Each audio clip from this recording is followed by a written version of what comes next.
Құрметті көрермендер, құрметті тыңдармандар, біздің арнамызға қош келдіңіздер.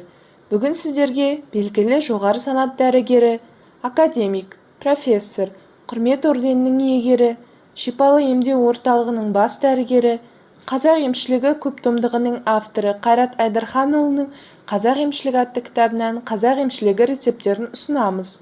73-ші бөлім. Құлан-қурай. Құлқайыр тұқымдасына жататын көп жылдық шөптесін өсімдіктердің туысы. Дәрілік шірнелі өсімдік. Жалбыз тікеннің тамыры, жапырағы мен гүлдерінің дәрілік қасиеттері бар. Тамырында пектин, крахмал, аспараген заттары бар. Жалбыз тікен тамырынан көптеген дәрілер жасалады.